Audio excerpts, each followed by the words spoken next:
ஜனநாயகன் படம் என்பது சின்னதாக போயிடும். சின்ன கோடு பக்கத்தில் பெரிய கோடு போட்டிங்கன்னா ஆட்டோமேட்டிக்காக அதை அழிக்காமே அது சின்ன கோடு ஆகிடும். அது மாதிரி இப்போ ஜனநாயகன் சின்ன கோடு ஆயிடுச்சு. பெரிய கோடு தாவேகாவுடைய தேர்தல் நிலைப்பாடு, தேர்தலில் நிற்குமா என்ற நிலைப்பாடு.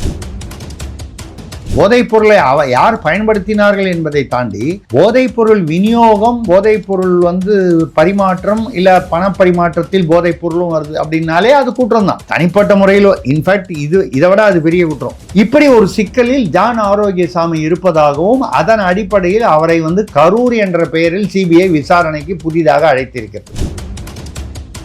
நீங்க என்ன கேட்பீங்க? அவர் ஆதவர்ஜுனா போனாரு, இவர் போனாரு, அவர் போனாரு, நிர்மல்ராஜ் போனாரு, அருண்ராஜ் போனாரு, நிர்மல்குமார் போனாருன்னு சொல்லுவீங்க. அவங்களாம் முதலியே போயிட்டாங்க. விஜயும் போயிட்டு வந்துட்டார், 2 தடவை போயிட்டார். பத்திரிகைகளில் வெளிவரும் தகவல் என்ன சொல்லுகிறது என்றால், இந்த பிளிங்கின் என்கிற அந்த பாதிரியார், அந்த போதைப் பொருள் வைத்திருந்த பாதிரியாருக்கும் ஜான் ஆரோக்கியசாமிக்கும் தொடர்பு இருப்பது அவர் வீட்டில், அந்த பிளிங்கின் வீட்டில் கிடைத்த ஆதாரங்களை வைத்து தெரிந்ததால் இப்பொழுது கூப்பிட்டு இருக்கிறார்.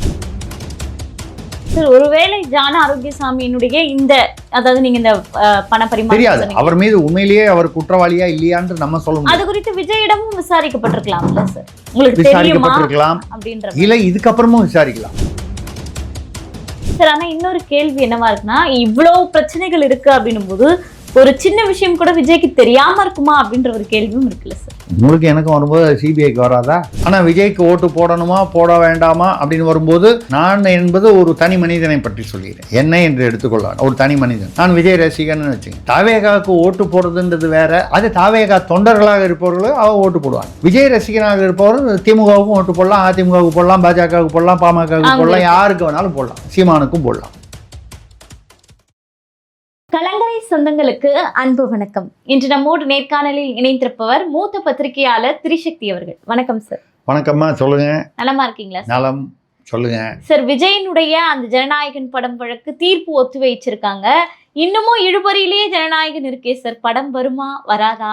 இன்னும் என்ன பிரச்சனை இருக்கு? எதுக்காக இவ்வளவு முடக்கங்கள் நடக்குது அப்படின்ற ஒரு கேள்வி இருந்துகிட்டே இருக்கு சார் மக்கள் மத்தியில. அதுக்கு கரெக்டாக உங்களுக்கு பதில் சொல்ல ஆரம்பிக்கணும்னா, பூடகமாக சொல்லணும்னா, ஜனநாயகன் படமும் இழுபறியாக இருக்கிறது. படமும் அப்போ வேற ஒரு முக்கிய காரணம் இருக்கு. முக்கிய காரணம் இல்லை, முக்கிய அமைப்பு இருக்கு.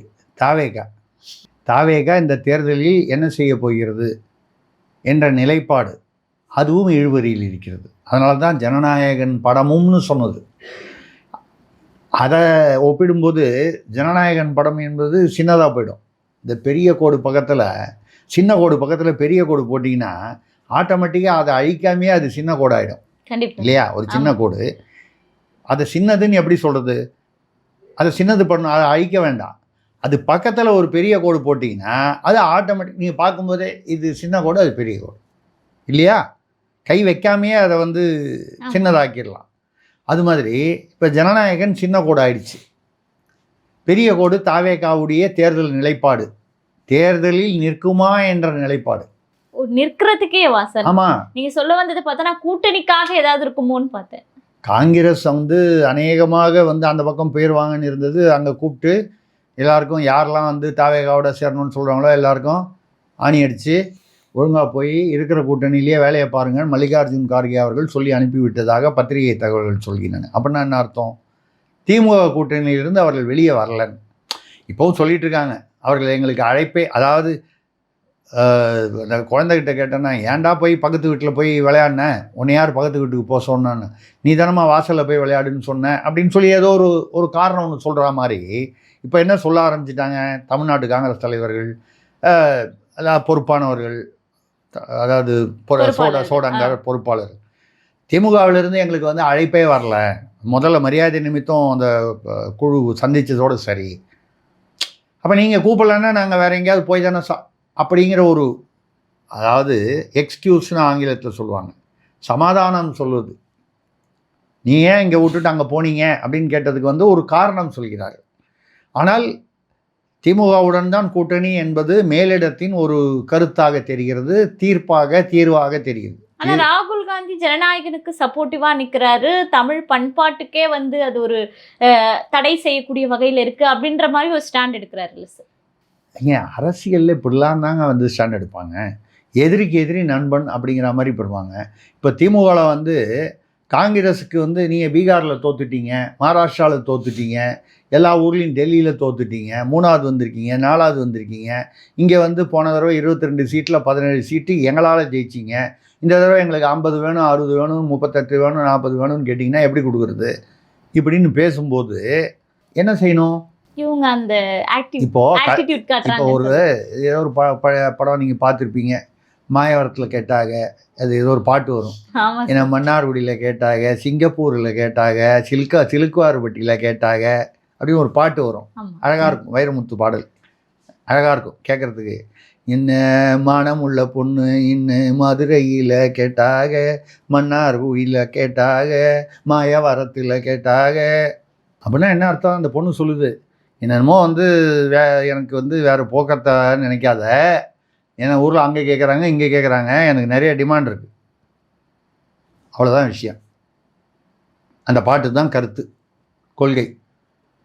அப்போ வந்து தாவேகாவுக்கு நான் போயிடுவேன் அப்படின்னு சொல்கிறது வந்து, போய் பேசுகிறது வந்து, திமுகவில் வந்து நீங்கள் இல்லைன்னா, இவ்வளோ நாள் வந்து திமுக இல்லைன்னா அதிமுகன்னா அந்த பக்கம் பாஜக இருக்குது, காங்கிரஸ் போக முடியாது. அப்போ 3வது ஒரு இடம் சீமான் கூட்டணி யாரோட இல்லைன்ட்டார். அவரும் யாரோடையும் சேரல, யாரையும் அவர் சேர்த்துக்க விரும்பல. என் வழி தனி வழின்னு அவர் ரஜினி ஸ்டைலில் சொல்லிவிட்டு அவர் பாட்டில் போயிட்டே இருக்கார். மாறுற மாதிரி இல்லை அவர். அப்போ யாரை காமிச்சு அழுத்தம் கொடுக்குறது? அங்கே போயிடுவேன். ஒரு கால் உண்மையிலேயே இவங்க சரியாக வரலான்னா அங்கே போனால் 50 இல்லை 60 கூட கொடுப்பார் அவர் சீட்டு. ஏன்னா பொது கட்சி, எனக்கு கட்டமைப்பு சரியாக அமையாத ஒரு சூழல் அப்படின்னு நினச்சி போனாங்க. ஆனால் அந்த சூழ்நிலையில் ஜனநாயகனுக்கு, ரெண்டாவது ஜனநாயகனுக்கு வந்து ஒரு குரல் கொடுக்கறது அப்படிங்கிறது ஏங்க. இப்போ ராகுல் காந்தி வந்து சொல்கிறாருன்னா, மோடி அவர்கள் இந்திய இராணுவம் வந்து ஆப்ரேஷன் சிந்தூரில் வந்து போய் வெற்றி பெற்றது, பாகிஸ்தானில் தீவிரவாத முகாம்களை அழித்தது அப்படின்னு அவங்க நிரூபண ஆதாரத்தோடு சொல்கிறாங்க. அதெல்லாம் உண்மை இல்லை. ஆமாம், எதிர்த்து பேசினாங்க. அது யாருக்கு ஆதரவாக அவர் அப்படி நினைத்து பேசுகிறாரோ இல்லையோ, அது பாகிஸ்தானுக்கு ஆதரவாக பாகிஸ்தான் குரலாக கருதப்படுகிறது. அவர் பாகிஸ்தானை வந்து ஆதரித்து பேசுகிறார், பாகிஸ்தானிடம் அவர் வந்து ஏதோ ஒரு உறவு வைத்து, நாம் அப்படி பேசலை. நீங்கள் இங்கே மோடியை எதிர்க்க வேண்டும் என்று நினைத்து நீங்கள் எதிர்க்கும் குரல் யாருக்கோ சாதகமாக அமைந்து விடுகிறது. கண்டிப்பாக இந்த எதிரிக்கு எதிரி நண்பன்னு என்ற அந்த ஒரு பாலிசியில் வருது. அந்த வகையில் அவர் வந்து ஜனநாயகனை சப்போர்ட் பண்ணி பேசினார். அதே சமயத்தில் உடனே என்ன பண்ணாங்க? இதுதான் அரசியல். நீங்கள் அரசியலை புரிந்து கொள்வது, அரசியல் வந்து ஒரு இடியாப்பத்தை விட ரொம்ப மோசமான ஒரு சிக்கல். அது அதை புரிஞ்சுக்கணுன்னா ரொம்ப கஷ்டப்படணும். ஏறத்தாழ 47 வருடங்களாக பத்திரிகை இதுலேயும் 15-20 வருடங்களாக அரசியல் பத்திரிகை சம்மந்தப்பட்டு இருக்கிற எங்களை இப்போ என்னை போன்றவர்களுக்கே பல சமயங்களில் இது ஏன் எப்படின்னு ரொம்ப ஆராய்ச்சி பண்ணி பல யூகங்கள் பல தகவல்களை வைத்து அப்போவுமே வந்து 100% சரியாக கணிக்க முடியல. நீங்கள் ஜனநாயகனுக்கு ராகுல் சப்போர்ட் பண்ணோன்னா மோடி என்ன பண்ணார்? பராசக்தி டீமை கூப்பிட்டு உட்கார வச்சு ஃபங்க்ஷனில் கலந்துக்க. உடனே நீங்கள் வந்து பாஜக இந்த முறை தேர்தலில் திமுகவுடன் அதிமுகவை விட்டு திமுகவுடன் கூட்டணி அப்படின்னு சொல்லிட முடியுமா? முடியாது சார். இல்லையா? அதே அமித்ஷா வந்து உள்துறை அமைச்சர் வந்து புதுக்கோட்டையில் நயினா நாகேந்திரனுடைய நடைபயணம் நிறைவும் போது என்ன சொன்னார்? திமுக என்ற கட்சியே ஒழிக்கப்பட்டு விடும்னாரு. திமுக ஆட்சியை விட்டு அகற்றி விடுவோம்னு சொல்லலை, கட்சியே ஒழிச்சிடுவோம்னாரு. ஒழிக்கிறாரா, முடியுதா, முடியலையா, அப்படி ஒன்றும் ரப்பர் வச்சு அழிச்சிடுற மாதிரி ஒரு சும்மா ஒரு கோடு இல்லை. திமுக என்பதும் ஒரு மிகப்பெரிய இயக்கம், இவ்வளவு வருடங்களாக வளர்ந்திருக்கும் இயக்கம். திமுக மீது நமக்கு, அந்த ஆட்சியின் மீது அவர்களுடைய செயல்பாடுகளில் விமர்சனங்கள் இருக்கலாம். அதே சமயம் அவர்களை குறைவாக எடை போடுவது தவறு. சரி, அதே சமயத்தில் அமித்ஷா போன்றவர்கள் வந்து சும்மா அந்த மாதிரி லூஸ் டாக்ஸாக வாயில் வந்தபடி பேசக்கூடிய ஆளும் இல்லை. இப்போ அவர் சொல்கிறாருன்னா ஏதோ ஒரு ஆழமான திட்டம் இருக்குது. ரெண்டு பக்கமும் நம்ம வந்து இதுவும் பெரிய கட்சி, அப்படி ஒன்றும் சீக்கிரமாக அழிக்கக்கூடிய கட்சி இல்லை, அழிபடக்கூடிய கட்சி இல்லை. அதே சமயத்தில் அமித்ஷாவும் வந்து சும்மா அந்த உதாராக வந்து பேசக்கூடிய இல்லை. அப்போது சபாஷ் சரியான போட்டி அப்படின்னு வஞ்சிக்கோட்டை வாலிபன் படத்தில் வர்ற மாதிரி பத்மினியும் வைஜெயந்தி மாலாவும் டான்ஸ் ஆடும்போது வீரப்பா சொல்லுவார், சபாஷ் சரியான போட்டி அப்படிம்பாரு. அந்த மாதிரி இது ஒரு சரியான போட்டி லெவலில் இருக்குது. இப்போ இதுதான் அரசியலில். அவர் ஜனநாயகனுக்கு சப்போர்ட் பண்ணால் உடனே ஒரு பராசக்தியை கூப்பிட்டு விருந்தளிக்கிறார். கண்டிப்பா சார். இருந்தாலும் அந்த படம் வெளியாகி ஒரு வகையில ரசிகர்கள் மத்தியில சென்றடைஞ்சிருச்சு. ஆனா ஜனநாயகன் மட்டும் இன்னும் இழுபறியாவே இருக்கே சார். இல்லைங்க, அதுக்கு ஒரு டெக்னிக்கல் ரீசன் இருக்கு. எல்லாரும் அரசியல் ரீதியாகவே பார்க்குறாங்க.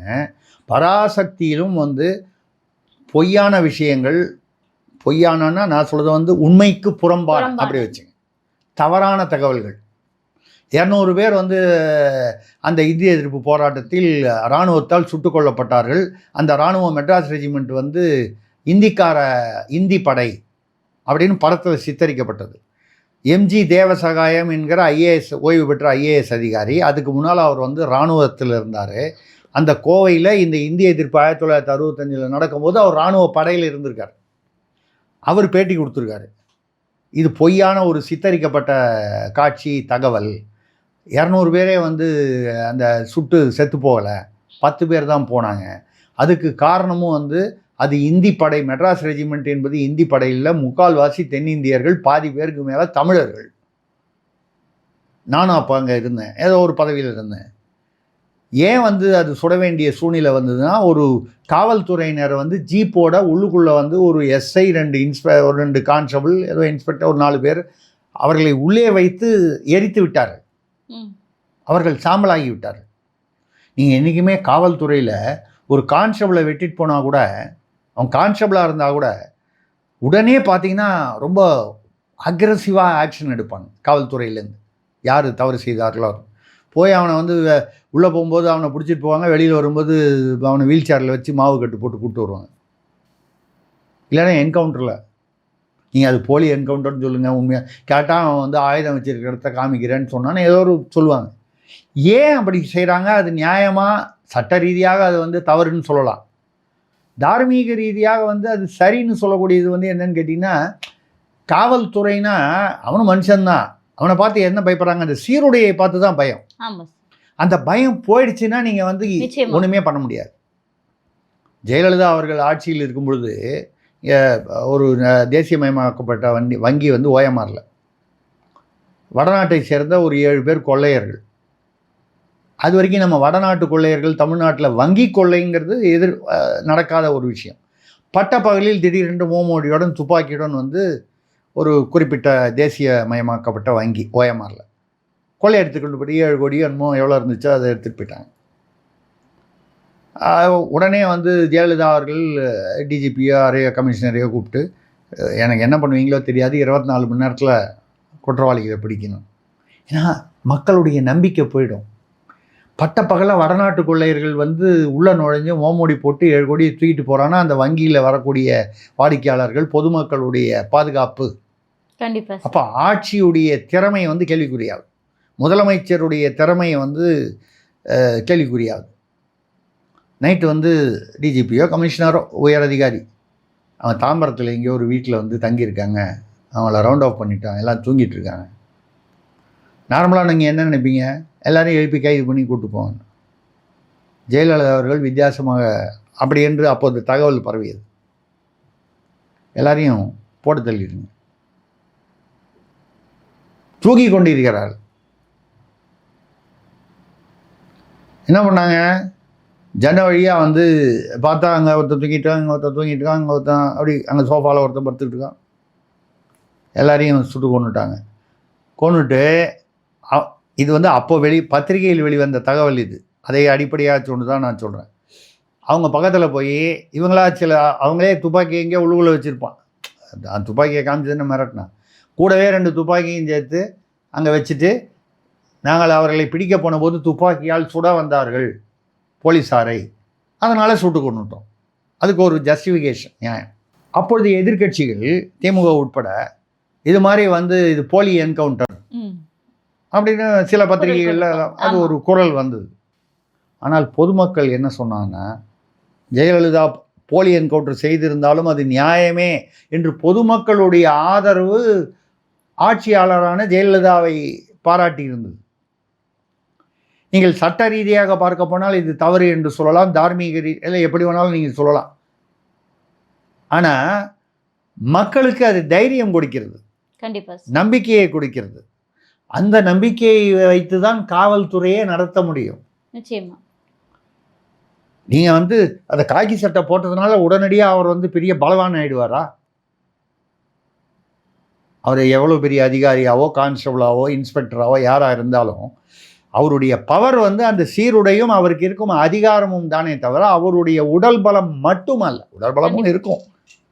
இது இந்த மாதிரி வந்து இருக்கக்கூடிய ஒரு நிலை தான் வந்து இப்போ நம்ம ஜனநாயகனுக்கு எங்கே வரோம்னால், ஜனநாயகன் வந்து பராசக்தி அப்படிங்கிற அந்த அந்த அந்த இந்திய எதிர்ப்பு போராட்டத்தில் தேவசகாயம் அவர்கள் சொன்னது. அவர் என்ன சொல்கிறாருன்னா, அதில் இருந்தவங்க பூரா பாதி பேர் தமிழர்கள், முக்கால்வாசி பேர் வந்து தென்னிந்தியர்கள். அந்த காவல்துறையினரை வந்து உயிரோடு எரித்து கொண்டதனால் காவல்துறை வந்து இராணுவத்திடம் ஒப்படைத்து விட்டது. இனிமேல் எங்களால் கையாள முடியாது. இராணுவம் வரும்பொழுது முதல்ல மேல் நோக்கி சுடுவார்கள், கேட்கவில்லை என்றால் நேர சுடுவார்கள். சுட்டதில் 10 பேர் இறந்துட்டாங்க. அதுவும் வந்து சினிமாவில் பராசக்தி சினிமாவில் LMG லைட் மெஷின் கன் வச்சு சுடுறதா. அவர் சொல்கிறார், அந்த பீரியடில் லைட் மெஷின் கன்னே எங்களுக்கு வந்து கொடுக்கப்படவில்லை, வெறும் 303 ரைஃபிள். ஒரு புல்லட்டும். நான் NCCயில் வந்து C சர்டிஃபிகேட் பாஸ் பண்ணி ஸ்டேட் ஃபஸ்ட்டு வாங்கினவன் தனிப்பட்ட முறையில் கல்லூரியில் படி. நான் துப்பாக்கி கையாண்டி இருக்கிறேன். அமன் நகர் கேம்பில் போய் டேங்க் எப்படி ஓட்டுவது என்று பயிற்சி பெற்றிருக்கிறேன்.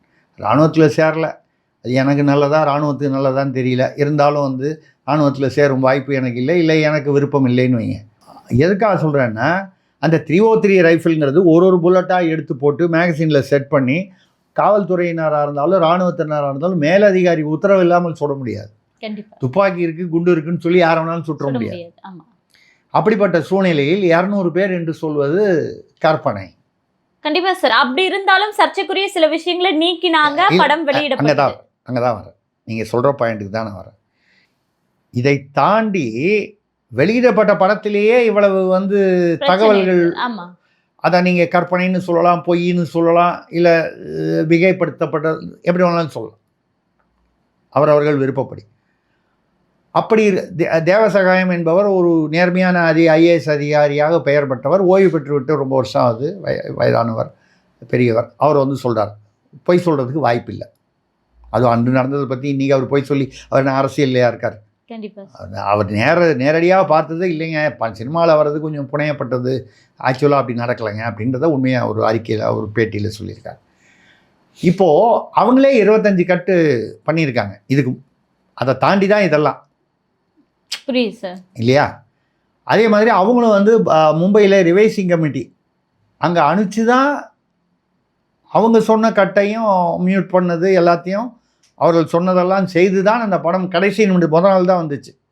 சென்சார் சர்டிஃபிகேட்டு பராசக்தி படத்துக்கும் 9ஆம் தேதி அன்றைக்கி 10ஆம் தேதி அன்றைக்கி வருதுன்னா 8ஆம் தேதியோ 9ஆம் தேதியோ தான் வந்துச்சு. அதுவரை அவங்களும் சஸ்பென்ஸாக தான் இருந்தாங்க. வந்துருச்சு. விஜய் அவர்கள் அவருக்கு சரியான ஆலோசனை சொல்பவர்கள் இல்லை என்பதால் திரைப்படத்துறையிலும் சரி, ஏங்க அவருக்கு ப்ரொடியூசர் வந்து GVN ப்ரொடக்ஷன்ஸ்னு அவர் இதுக்கு முன்னால் 1 கோடின்னு 2 படம் கன்னட படம் எடுத்தவர் திடீர்னு 2000 கோடிக்கு படம் எடுக்கிறார். 2 கோடி படம் எடுத்தவர் 2020 சினிமா கம்பெனி தொடங்கியவர். இந்த 5 வருடத்தில் அவர் வந்து 2 படம் எடுத்திருக்காரு. ஒன்றும் 1 கோடி பட்ஜெட்டு. இந்த படம் ஒன்றும் பெருசாக ஓகோன்னுலாம் ஓடி இல்லை. 2000 கோடிக்கு இப்போ 4 படம் எடுக்கிறார். ஜனநாயகன் 500 கோடி உட்பட, டாக்ஸிக் என்ற படம் 600 கோடி உட்பட, யாஷ் இந்த சூப்பர் ஸ்டார் கன்னடத்தில், தெலுங்கில் ஒரு படம், மலையாளத்தில் ஒரு படம். அவர் வந்து ஒரு பெரிய ஒரு குழுமத்தில் வந்து ரியல் எஸ்டேட் குழுமத்தில் CEOவாக 20 வருஷம் வேலை பார்த்தவர், முதலாளி இல்லை. அவருக்கு எங்கேருந்து பணம் வந்தது அப்படிங்கிற கேள்வியெல்லாம் வரும்பொழுது, இது வந்து அங்கே கர்நாடகத்தில் உள்ள ஒரு இப்பொழுது ஆளும் அரசியல்வாதி ஒருவர், அவர் பணம் போடுவதற்கு தேர்தலையே அவர் தான் நடத்தினாருன்னு சொல்லுவாங்க. DK சிவகுமார் அவர்கள், துணை முதல்வர். அவருடைய பணம் இருப்பதாக ரியல் எஸ்டேட்டில் காஃபி டேலேருந்து பல ரியல் எஸ்டேட்டுகளில் வந்து ரியல் எஸ்டேட்டு வர்த்தக நிறுவனங்களில் அவருடைய பணம் புரள்வதாக ஆங்காங்கு தகவல்கள் உண்டு. இந்த தகவல்கள்லாம் யாருமே உறுதிப்படுத்த முடியாது. போட்டவங்களும் பணம் வாங்கினவங்களும் சொன்னால் தான் உண்டு. மற்றவங்க யாரும் சொல்கிறதெல்லாம் யூகமும் சில உண்மையிலேயே தகவல்களே இருந்தால் கூட அது வெளிப்படையாக சொல்ல முடியாத சூழ்நிலை இருக்கும். தமிழ்நாட்டில் இருந்து ஒரு முக்கிய குடும்பத்திலிருந்து ஒரு மருமகன் வந்து அதில் பணம் போட்டிருக்காரு அந்த பெங்களூரு நிறுவனத்தில்னு முதலாக தமிழ்நாட்டில் நான் தான் பேசினேன். அதுவும் எங்கே பேசினேன்னு தெரியுமா? வள்ளுவம்னு ஒரு சேனலில் பேசினேன். அதுக்கப்புறம் வேற ஒரு செய்தி தினசரி செய்தித்தாள்லையும் அவங்களுடைய இதுலேயும் டிஜிட்டல் இதுலேயும் பேசினேன். இப்பொழுது ஏறக்குறைய அதை நோக்கித்தான் விசாரணை சென்று கொண்டிருக்கிறது. அதான் ஜனநாயகனுக்கு பின்னால் பணம் போட்டவங்க யார், அவங்களுக்கு பணம் எங்கிருந்து வந்தது. இப்போ சிக்கலே அதுதானா சார்? அது முடிக்கல. மூணாவது ஒன்றும் சொல்லிடுறேன். இதில் வேலூரில் சிஎம்சி மருத்துவமனைக்கு சம்மந்தம் இல்லை, அந்த குடியிருப்பில் ஒரு பிளிங்கின்னு ஒரு பாதிரியார் போதைப் பொருள்களுடன் பிடிபட்டார். அவர் வீட்டில் இடி ரெய்டு பண்ணுது. ஈடிக்கும் போதைப் பொருளுக்கு என்ன சம்மந்தம்னு பார்த்தீங்கன்னா, பணப்பரிவர்த்தனை எங்கேயோ போய் அவங்க செக் பண்ணும்போது இவர் பேர் அங்கே வருது. அப்போ இவரை செக் பண்ணுறாங்க. இவர் வீட்டில் செக் பண்ணும்போது அந்த பணப்பரிவர்த்தனைக்கான ஆவணங்களை செக் பண்ணும்போது போதைப் பொருள் தானாக ஆப்பிடுது. ஒரு 10 கிராம் மெட்ஸு, அப்புறம் ஏதோ ஒரு உயர் ரக கஞ்சான்னு சொல்லி ஏதோ 1/2 கிலோ 1 கிலோவோ ஏதோ ஒன்று, அது தெரியல. அது ஏதோ ஒரு அதெல்லாம் மதிப்பு அது பல லட்சங்கள் பல கோடிகள் மதிப்பு. ஏதோ 4 கோடி மதிப்புங்கிறாங்க. நம்ம முன்ன பின்ன செத்துருந்தா தானே சுடுகாடு தெரியும். நம்ம போதைப் பொருள் அது என்ன விலைன்னு நமக்கு எப்படி தெரியும்? அது எப்படி தெரியும்? அது தெரியல நமக்கு. அதனால் அந்த மாதிரி அவர் பிடிபட்ட உடனே அந்த ஆவணங்கள், அவருடைய வாட்ஸ்அப்பு, அவருடைய இமெயில், இதெல்லாம் ரைட்டில் ஆட்டோமேட்டிக் எடுத்து பார்த்தா ஜான் ஆரோக்கியசாமி என்கிற பொலிட்டிக்கல் ஸ்ட்ராட்டஜிஸ்ட்னு சொல்லக்கூடிய விஜய்க்கு நெருக்கமாக இருக்கக்கூடிய அவருடைய தளபதிகளில் ஒருவரான அவருடன் அந்த தொடர்புகள் போகின்றன. அந்த தொடர்புகளில் போகும்போது இந்த மௌன மாநாடு நடத்தினார் விஜய். ஆமாம் சார். அதுக்கான பணம் வெளிநாட்டிலிருந்து வந்தது அதே சோர்ஸ்லேருந்து தான் போதைப் பொருளுக்கும் போயிருக்கு அப்படின்னு தகவல் சொல்லப்படுகிறது. உறுதிப்படுத்தப்படவில்லை, தெரியல. இதெல்லாம் இடி வெளிப்படையாக பேசாது. என்ன பிரச்சனைன்னு கேட்டிங்கன்னா, வெளிநாட்டிலிருந்து சட்டவிரோதமாக கொண்டு வரப்பட்ட பணத்தில் மாநாடு செலவு ஆகியிருக்கிறது. அந்த பணத்தின் ஒரு பகுதியாக பகுதி போதைப் பொருளுக்கு போயிருக்குன்னா ரெண்டுத்துக்கும் ஒரு தொடர்பு ஆட்டோமேட்டிக்காக உருவாயிடுது. இதில் யார் போதைப் பொருளை விஜய் கட்சியில் பயன்படுத்தினாங்களா இல்லையா? இப்போது நான் இப்போ ஒரு உதாரணமாக ஒரு டீ கம்பெனி வச்சுருக்கேன்னு வச்சுங்க, இல்லை காஃபி பொடி கம்பெனி வச்சுருக்கேன். நான் காஃபி குடிக்கணும்னு அவசியம் இல்லை. இல்லை நான் ஒரு சாராய கடை வச்சுருக்கேன். நான் சாராயம் குடிக்காதவனாகவும் இருக்கலாம், விற்கிறது சாராயமாக இருக்கலாம். நான் விற்கலை, நான் ஒரு உதாரணமாக சொல்கிறேன். அதாவது நம்ம சாப்பிட்ணுன்னு அவசியம் இல்லை. அது மாதிரி போதைப் பொருளை யார் பயன்படுத்தினார்கள் என்பதை தாண்டி போதைப்பொருள் விநியோகம், போதைப்பொருள் பரிமாற்றம், இல்லை பணப்பரிமாற்றத்தில் போதைப் பொருளும் வருது அப்படின்னாலே அது குற்றம் தான். தனிப்பட்ட முறையில் இன்ஃபேக்ட் இதை விட அது பெரிய குற்றம். தனிப்பட்ட முறையில் ஒரு ஆள் கஞ்சா அடிச்சுட்டு உட்காந்துருக்கான்னா அவன் பேரில் உள்ள குற்றத்தை விட அந்த கஞ்சாவை விநியோகம் செய்பவர், விற்பவர் என்ற நெட்வொர்க் பார்த்தீங்கன்னா அதை விட பெரிய குற்றம். இது சிறு குற்றம், அது பெருங்குற்றம். இப்படி ஒரு சிக்கலில் ஜான் ஆரோக்கியசாமி இருப்பதாகவும் அதன் அடிப்படையில் அவரை கரூர் என்ற பெயரில் சிபிஐ விசாரணைக்கு புதிதாக அழைத்திருக்கிறது. இன்றைக்கோ நாளைக்கே போகிறார் அவர். நீங்கள் என்ன கேட்பீங்க? அவர் ஆதவர்ஜுனா போனார், இவர் போனார், அவர் போனார், நிர்மல்ராஜ் போனார், அருண்ராஜ் போனார், நிர்மல்குமார் போனாருன்னு சொல்லுவீங்க. அவங்களாம் முதலே போயிட்டாங்க. விஜயும் போயிட்டு வந்துட்டார், 2 தடவை போயிட்டார். இப்போ ஜான் ஆரோக்கியசாமி அப்போ கூப்பிடல, இப்போ தான் கூப்பிட்றாங்கன்னா பத்திரிகைகளில் வெளிவரும் தகவல் என்ன சொல்லுகிறது என்றால், இந்த பிளிங்கின் என்கிற அந்த பாதிரியார், அந்த போதைப் பொருள் வைத்திருந்த பாதிரியாருக்கும் ஜான் ஆரோக்கியசாமிக்கும் தொடர்பு இருப்பது அவர் வீட்டில், அந்த பிளிங்கின் வீட்டில் கிடைத்த ஆதாரங்களை வைத்து தெரிந்ததால் இப்பொழுது கூப்பிட்டு இருக்கிறார். சிபிஐயில் கூப்பிட்டு விசாரிக்கும் போது ஒரு மேட்டருக்காக கூப்பிட்றாங்கன்னா அதுதான் விசாரிக்கணும்னு ஒன்றும் சட்டம் கிடையாது. வேறு வேறு குற்றங்கள் இருந்தாலும் அப்படியே சைடில் அப்படியே போய் ஒரு ரவுண்ட் அடிச்சு கனெக்ட் பண்ணி வருவாங்க. சார், ஒருவேளை ஜான் ஆரோக்கியசாமியினுடைய அதாவது நீங்க இந்த பண பரிமாற்றம் தெரியாது, அவர் மீது உண்மையிலேயே அவர் குற்றவாளியா இல்லையான்னு நம்ம சொல்ல முடியாது. அது குறித்து விஜயிடமும் விசாரிக்கப்பட்டிருக்கலாம்ல சார்? உங்களுக்கு விசாரிக்கப்பட்டிருக்கலாம், இல்லை இதுக்கப்புறமும் விசாரிக்கலாம். ஜான் ஆரோக்கியசாமியிடம் கேட்டு சில தகவல்களை பெற்று, ஆமாம் உன் மாநாட்டுக்கு எப்படி பணம் வந்ததுன்னு உங்களுக்கு தெரியுமா? அவ்வளோதானே, சிம்பிள். நான் சிபிஐ இருந்தால் அதானே கேட்பேன். ஜான் ஆரோக்கியசாமி கேட்க வேண்டிய விதத்தில் கேட்பார்கள். அதுக்காக அடிப்பாங்கன்னு நான் சொல்லலை, அழுத்தம் கொடுத்து கேட்பார்கள். அதுதானே சிபிஐயுடைய தொழில், அந்த வித்தையே அதானே. அந்த அந்த அந்த அந்த எப்படி அதை கேட்டால் அந்த பதில் வருமோ அந்த விகிதத்தை அழுத்தம் கொடுத்து கேட்பார்கள். அது வன்முறை தான் அவசியம் இல்லை, சித்திரவதை தான் செய்வாங்க. அப்போல்லாம் அந்த காலமெல்லாம் மலையேறி போச்சு. இந்த மென்டல் ப்ரெஷர் கொடுத்து தான் எடுப்பாங்க. சார் ஆனால் இன்னொரு கேள்வி என்னவா இருக்குன்னா, இவ்வளோ பிரச்சனைகள் இருக்கு அப்படின்னும் போது ஒரு சின்ன விஷயம் கூட விஜய்க்கு தெரியாம இருக்குமா அப்படின்ற ஒரு கேள்வியும் இருக்குல்ல சார். உங்களுக்கு எனக்கும் வரும்போது சிபிஐக்கு வராதா? ஏங்க உங்களுக்கு மாநாடுக்கு 500 கோடி செலவாச்சுன்னா 500 கோடி எங்கேருந்து வருதுன்னு ஜானவர் சாமி கேட்க மாட்டிங்களா? இல்லை உங்களுக்கு எனக்கு தெரியாதுன்னு சொன்னால் நம்பிட முடியுமா? இதுதான்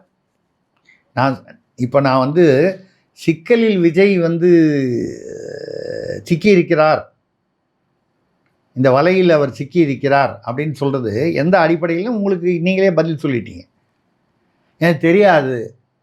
ஏன்பா உனக்கு ஒரு 500 கோடி மாநாடு நடக்குது, 500 300 400 ஏதோ ஒரு கோடிகளில் செலவாயிருக்கு, இதை இவங்கெல்லாம் கொண்டு வந்து கொடுத்தாங்க, இது எங்கேருந்து வந்துச்சுன்னு கேட்க மாட்டியா? இல்லை அது தொடர்பான விசாரணையில் கொடுத்தா வாங்கிடுவீங்களா? எவ்வளோ கொடுத்தாலும் ஜான் ஆரோக்கியசாமியுடைய நான் ஜான் ஆரோக்கியசாமி என்று சொல்வது அந்த ஒரு பர்டிகுலர் இதில் தான் அவர் குற்றவாளியாக இல்லையா நமக்கு தெரியாது. அவரே கொண்டு வந்து 500 கோடி எனக்கு யாரோ ஒருத்தர் தெரிஞ்சவங்க கொடுத்தாங்கன்னு சொன்னால் யார் அந்த தெரிஞ்சவங்க, எங்கேருந்து வந்துச்சு, எப்படி வந்துச்சு கேட்க வேண்டியது ஒரு தார்மீக ரீதியில் ஒரு தலைவருடைய கடமை இல்லையா? தலைவர் இல்லை, சாதாரண ஏங்க நீங்களே ஒரு பொருள் ஒரு செல்ஃபோன் வச்சுருக்கீங்க, திடீர்னு போலீஸ் வந்து கேட்குது இந்த செல்ஃபோன் எங்கே வந்துச்சு, ஒருத்தர் கொடுத்தாருங்க வாங்கினேன், இது திருட்டு ஃபோனுங்க, இது வடபழனி பஸ் ஸ்டாண்டில் திருட்டு போன ஃபோனு, உங்கள் கையில் எப்படி வந்துச்சு? ஏங்க ஒருத்தர் விற்றாரு, யார் அவர் விற்றாருன்றதுக்கு ரசீது கொடுத்துருக்காரா? இது ஏதோ ஒன்று கேட்பாங்க. ஆமாம், எனக்கு தெரியாதுங்க, நான் பணம் கொடுத்தா வாங்கினேன். இப்படி நீங்கள் சொல்வதனால நீங்கள் சொல்வது உண்மையாகவே கூட இருக்கலாம், நீங்கள் விசாரிக்காமல் சரியாக விசாரிக்காமல் கூட அது செஞ்சுருக்கலாம், கவனக்குறைவாக இருந்திருக்கலாம், அலட்சியமாக இருந்திருக்கலாம், இல்லை அவ்வளோ தூரம் எண்ணாமல் இருந்திருக்கலாம். ஆனால் கட்டாயம் கேள்விகள் எழத்தான் செய்யும். தொடர்புகள் வந்து அவருக்கு தெரியும் என்பது உறுதியானால் சிக்கல் பெரிதாகும். இந்த சூழ்நிலையில் விஜய் தேர்தல் அப்போ தான் உங்களுக்கு ஆரம்பத்தில் சொன்னேன், ஜனநாயகனும் இழுபறியில் இருக்கிறதுன்னு சொன்னது. ஏன்னா ஜனநாயகனை பொறுத்த வரைக்கும் அவர் எங்கே வந்து டெக்னிக்கலாக மிஸ்டேக் பண்ணார்னா, பராசக்தி 25 கட்டு வந்து ரிவைசிங் கமிட்டிக்கு போனபோது அமைதியாக அவர்கள் போயிட்டு கட் பண்ணது என்ன பண்ணோம்ப்பா, இதை தானே ரைட்டு கட் பண்ணிட்டோம், எது மியூட் பண்ணணும் இது மியூட் பண்ணாமல் பண்ணிட்டேன், ரிலீஸ் பண்ணிட்டாங்க. ஆனால் விஜய் என்ன பண்ணிட்டாரு, நம்ம அரசியலில் இருக்கோன்ற அந்த ஈகோ சிக்கலை தானே தேடிக்கிட்டாங்களே. ஆமாம், அந்த ஈகோ, எனக்கு இவ்வளோ கூட்டம் வருது, என் படத்தை ரிலீஸ் பண்ணாமல் விட்டுருவீங்களா நீங்கள், என் ரசிகர்கள் எவ்வளோ பெரிய மாஸ் தெரியுமா உங்களுக்கு அப்படின்னு ரிவைசிங் கமிட்டிக்கு அவர் அன்றைக்கே வந்து கோர்ட்டில் வந்து அவருடைய வழக்கறிஞர் மூலம் என்ன வழக்கறிஞர் என்ன நம்ம என்ன சொல்கிறோமோ அதான வழக்கறிஞர் சொல்வார், வாதங்கள் வேணால் அவர் வைப்பாரே தவிர என்ன கருப்பொருளோ அது இல்லை. அந்த ரிவைசிங் கமிட்டிக்கு போகிறோம், ஆனால் 15 நாள் 20 நாள்லாம் வெயிட் பண்ண முடியாது, எங்களுக்கு ஒரு வாரத்துக்குள்ளே இல்லை 5 நாளுக்குள்ளே ரிவைசிங் கமிட்டி பார்த்து அவர்கள் ஏதாவது அதில் குறைபாடுகள் நீக்க வேண்டிய காட்சிகள் சொன்னால் நாங்கள் உடனடியாக 24 மணி நேரத்துக்குள்ளே நாங்கள் பண்ணி கொடுத்தோம். இப்படி கோர்ட்டில் ஆர்கியூ பண்ணலையே, அவர் வேறு கோணத்தில் எடுத்து கொண்டு போயிட்டார். நீங்கள் ரிவைசிங் கமிட்டிக்கே அனுப்பிச்சிடக்கூடாது, உங்களுக்கு உரிமை இல்லை. நீங்கள் இப்போ சென்சார் போர்டில் என்ன சொல்லிட்டாங்க, உங்களுக்கு வந்து இந்த நீங்கள் ஏற்கனவே ரிமூவ் பண்ண சொன்ன 25 காட்சிகள் ஏதோ ஒரு 20 மியூட் பண்ணது, அதெல்லாம் வந்து பண்ணதுக்கப்புறம் யூஏ என்பதை பரிந்துரை தான் வந்து அந்த உறுப்பினர்கள் செய்திருக்கிறார்கள். சிபிஎஃப்சியுடைய தலைவர் கையெழுத்து போட்டு உங்களுக்கு சர்டிஃபிகேட்டு கொடுத்ததுக்கு அப்புறம் தானே நீங்கள் ரிலீஸ் டேட்டு ஃபிக்ஸ் பண்ணணும். இதை வந்து நான் பல நிகழ்வுகளில் வந்து இந்த ஜனநாயகன் ரிலீஸ்க்கு முன்னாலேயே பேசுகிறேன். ஒரு பட தயாரிப்பாளர் என்ற முறையில் 3 படம் தயாரிச்சிருக்கேன் நான். நமக்கு சிபிஎஃப்சி சர்டிஃபிகேட் கையில் வந்ததுக்கு அப்புறம் தான் நீங்கள் ரிலீஸ் டேட் ஃபிக்ஸ் பண்ணணும் சார். ஆனால் அவங்க தரப்பில் என்ன சொல்கிறாங்க, ஹாலிவுட் அந்த மாதிரி பல படங்களில் இந்த மாதிரி டேட்லாம் ஃபிக்ஸ் பண்ணியிருக்காங்கல்ல அப்படின்ற ஒரு வாதம் வைக்கிறாங்கல்ல சார். ஹாலிவுட்டில் போய் படம் எடுங்க, ஏங்க தமிழ்நாட்டில் எடுக்கிறீங்க? ஏங்க நீங்கள் மசால் வடை சாப்பிட்ணும், ஆனால் நான் மயிலாப்பூரில் மசால் வடை சாப்பிட்ற நான் வந்து ஹாலிவுட்டில் வந்து மசால் வடை வேணும்னு கேட்டால் கிடைக்குமா? மயிலாப்பூரில் மசால் வடை சாப்பிட்டு பழக்கம் ஹாலிவுட்டில் ஏன் இல்லைன்னு கேட்க முடியுமா? ஹாலிவுட்டில் வந்து இப்படி தான் பழக்கம்னா இந்தியாவுடைய சிபிஎஃப்சிக்கு உட்பட்டவரா நீங்கள், ஹாலிவுட்டுக்கு உட்பட்டவரா? இப்போ ட்ரம்ப் வந்து திடீர்னு கிரீன்லாண்டு என்னதுன்றாரு, டென்மார்க்கை சேர்ந்த கிரீன்லாண்டு என்ன எங்களுடையதுங்கிறாரு. ட்ரம்ப் வந்து கிரீன்லாண்டு எங்களுடையதுன்னு சொல்லிவிட்டார் என்று சொல்லிவிட்டு திருசக்தியார் வந்து இது என்ன ட்ரஸ்ட் உரம் இனிமேல் என்னுடையது அப்படின்னு சொல்லி நான் அறிவிச்சா வந்து கொடுத்துருவாங்களா? டக்குன்னு ஒரே வார்த்தை பார்த்து நல்ல டாக்டராக பார்த்து கூப்பிட்டு போங்க, டெஸ்ட் பண்ணுங்க சொல்லுவீங்களா மாட்டிங்களா? அந்த மாதிரி ஹாலிவுட்டில் இந்த மாதிரி டேட்டை ரிலீஸ் பண்ணுறாங்கன்னா ஹாலிவுட்டில் என்ன சிஸ்டமோ நீங்கள் ஹாலிவுட்டில் போய் இங்கிலீஷ் படம் எடுத்தால் அந்த சிஸ்டம் ஃபாலோ பண்ணுங்கள். தமிழ்நாட்டில் இந்தியாவில் படம் எடுத்திங்கன்னா இந்தியாவில் central board of CBFC film இருக்குது. சென்சார் போர்டு என்ற மத்திய அரசின் கீழ் வரக்கூடிய நிறுவனம், அதுக்கு மாநில சென்சார் போர்டு இருக்குது, அதுக்கு ஒரு தலைவர் உறுப்பினர். இந்த சட்ட விதிமுறைகளை நீங்கள் அதுதானே பண்ணணும். கண்டிப்பாக சார். நீங்கள் நான் தேர்தலில் நிற்பேன், அமெரிக்காவில் என்ன தேர்தல் விதிகளோ அது பிரகாரம் நிற்பேன்னு, அப்போ நீங்கள் அமெரிக்காவில் போய் தேர்தலில் நிற்கணும், தமிழ்நாட்டில் நிற்கக்கூடாது.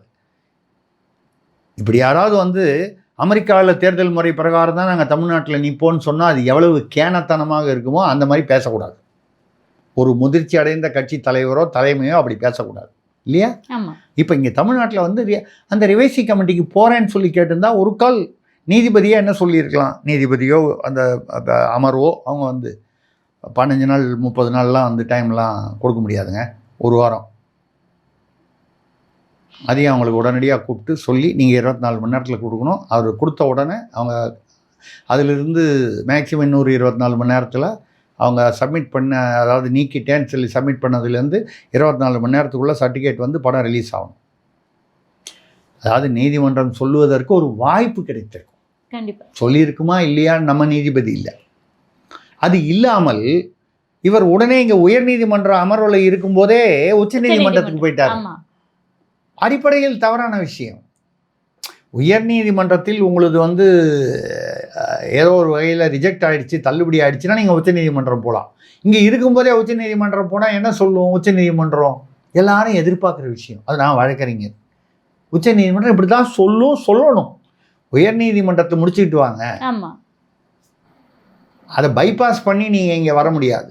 அதுக்கு தானே அது சரியான வாதம் தானே சட்ட ரீதியாக. கண்டிப்பாக நீங்கள் பாருங்கள், எங்கள் ரசிகர்கள்லாம் ஏமாந்து போயிட்டாங்க, இது வேற. சட்டம் விதி என்பது வேறு, ரசிகர்கள் ஏமாற்றம் அடைந்து விடுவார்கள் என்று சொல்வது உணர்வுபூர்வமானது. உணர்வுக்கும் விதிமுறைக்கும் ஒன்றும் சம்மந்தமே இல்லைங்களே. கண்டிப்பாக. இப்போ வந்து சாதாரணமாக ஒருவர் வந்து உங்களை ஒரு பெண்ணை தாக்க வருகிறார், அந்த பெண் உடனடியாக பக்கத்தில் இருக்கிற கட்டையை தூக்கி மண்டையில் அடிக்கிறாங்க, அந்த ஆள் போட்டுன்னு போயிட்டான். முதல்ல போலீஸார் வந்தவொடனே கொலைன்னு தான் அதை பார்ப்பாங்க. அதுக்கப்புறம் அந்த பெண் தான் வந்து, அந்த பெண்ணோ அந்த பாதிக்கப்பட்டவரோ வந்து அது தற்காப்புக்காக என்று நிரூபிக்க வேண்டியது அவருடைய பொறுப்பு. அவர்கள் வந்து அந்த நிகழ்வை வைத்துக்கொண்டு, முடிவை வைத்துக்கொண்டு தான் அவர்கள் வந்து சட்டத்தை பிரயோகிப்பார்கள். கண்டிப்பாக. வந்தவொடனே தற்காப்புக்காக தான் நீங்கள் வந்து அந்த கட்டையை தூக்கி போட்டீங்க, அந்த ஆள் விதி முடிஞ்சு போச்சு, செத்து போயிட்டாங்க, உங்களுடைய தைரியத்துக்காக உங்களுக்கு வந்து வீராங்கனைன்னு பட்டம் கொடுக்குறோம்னு சொல்லி உங்களை ரிலீஸ் பண்ணி, இது சட்டம்ங்கிறது ஒரு ரொம்ப டைட்டான ஒரு விஷயம். கண்டிப்பா.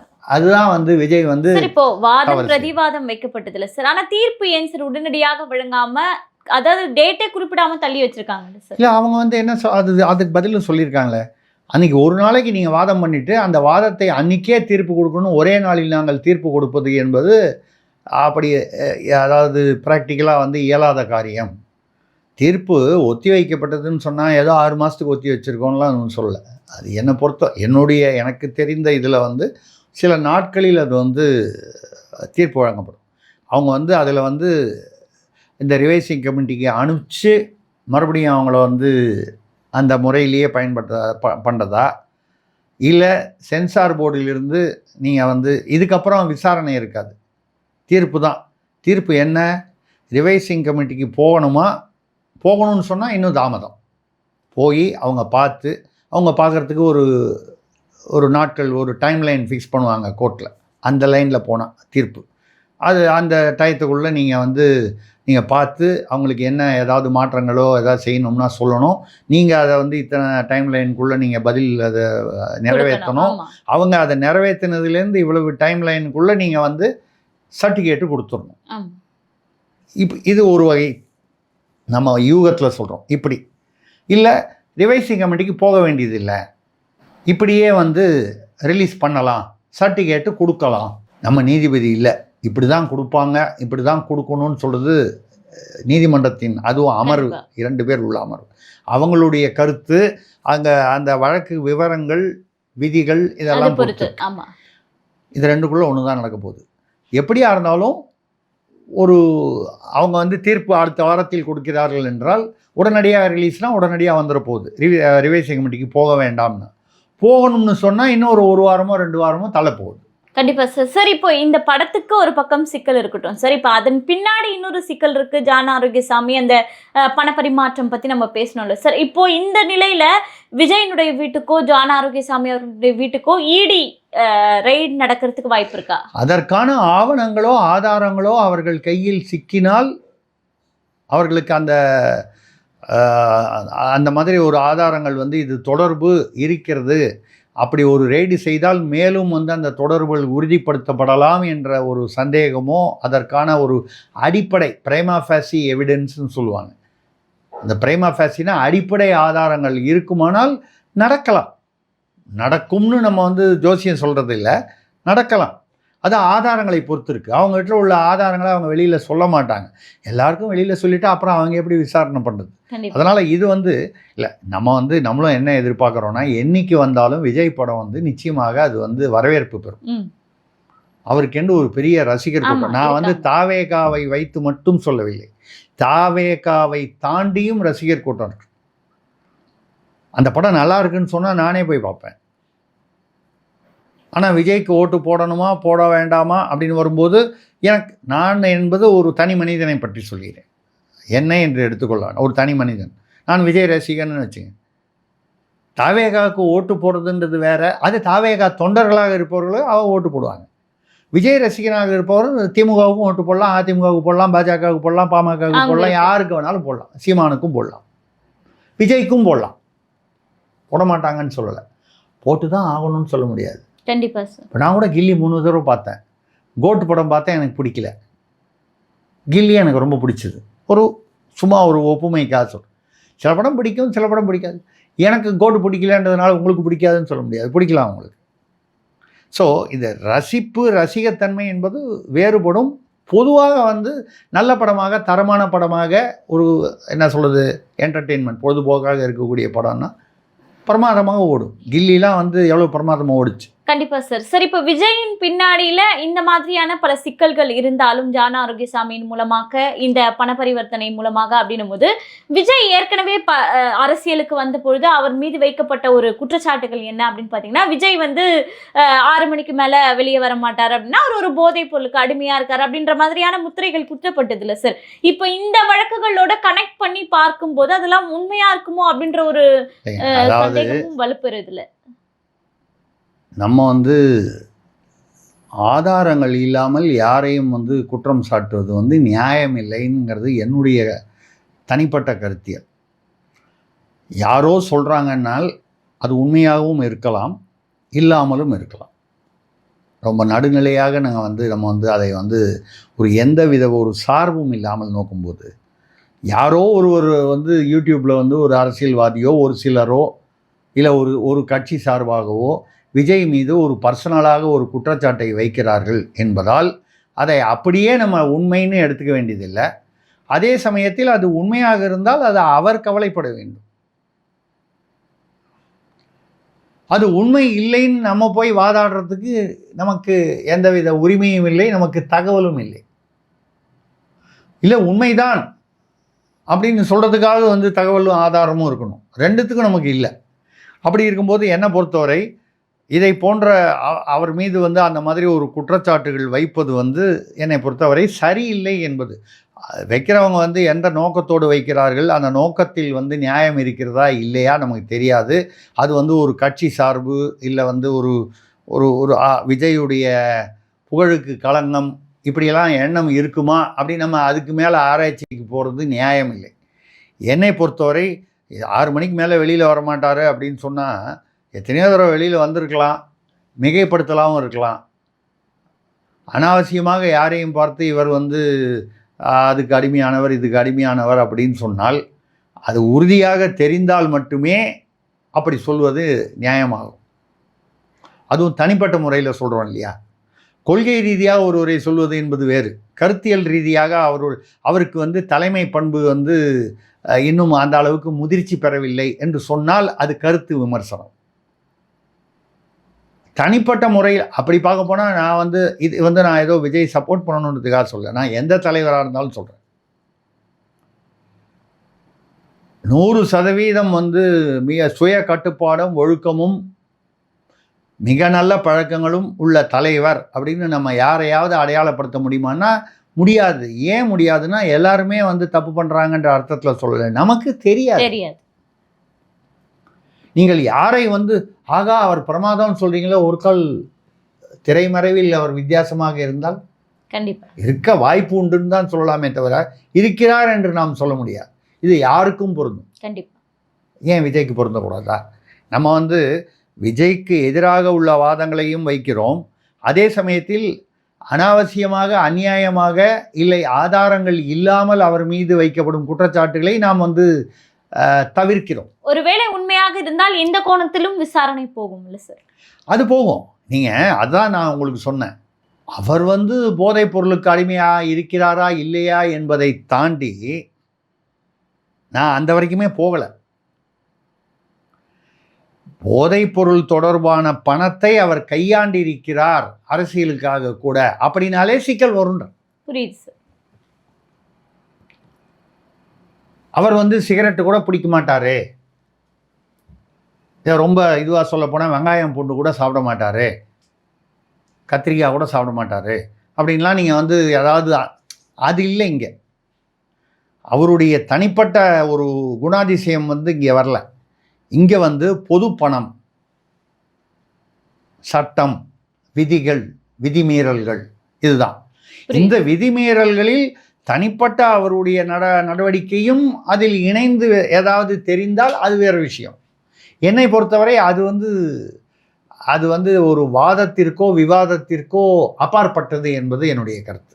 ஏன்னு கேட்டால் அப்படி பார்க்க போனால் எல்லா மனிதர்களுக்கும் வந்து ஏதோ ஒரு குறைபாடு இருக்கலாம், பழக்கங்கள் இருக்கலாம், இல்லை பழக்கங்கள் இருப்பதாக சொல்லப்படலாம். கண்டிப்பாக இருப்பதிலேயே ரொம்ப நல்லவர் அப்படின்னு சொல்லி ஒரு அரசியல்வாதி நம்ம நம்பிக்கிட்டு இருப்போம், தங்கமானவர்னு சொல்லுவோம். அப்புறம் கேட்டால் சார் அப்படி இல்லைன்னு சொல்லுவாங்க. யார் அந்த சார்னு சொல்லுவாங்க. நான் யாரையும் குறிப்பிட்டு சொல்லலை, பொதுவாக சொல்கிறேன். யார் அந்த சார்னு ஒரு கேள்வி கேட்பாங்க. அந்த சார் யாருன்னு நமக்கு தெரியாது இல்லை. நமக்கு தெரிஞ்ச சார்லாம் இந்த சார் நல்ல சார் ஆச்சே, அந்த சார் வந்து அவர் நல்லவர் ஆச்சே, இந்த சார் நல்லவர். இப்போ என்ன கூட நீங்கள் இப்போ திருசக்தியார் நல்லவர் போட்டெல்லாம் வச்சுருக்காரு, பார்த்தா நல்லபடியாக இருக்கார், எல்லோரும் பெண்களுக்கெல்லாம் மரியாதை கொடுக்குறாரு, இளைஞர்களுக்கு கூட மரியாதை கொடுக்குறாரு. ஆனால் தனிப்பட்ட குணத்தில் என்னை பற்றி தெரியாதவரை வந்து நீங்கள் எந்த விமர்சனமும் வைக்கக்கூடாது. இது எல்லாருக்கும் பொருந்தும், விஜய்க்கும் பொருந்தும். கண்டிப்பாக சார். நடப்பு கால அரசியல் குறித்து பல்வேறு தகவல்களை பகிர்ந்துக்கிட்டீங்க. தொடர்ந்து பேசுவோம். நன்றி, வணக்கம்.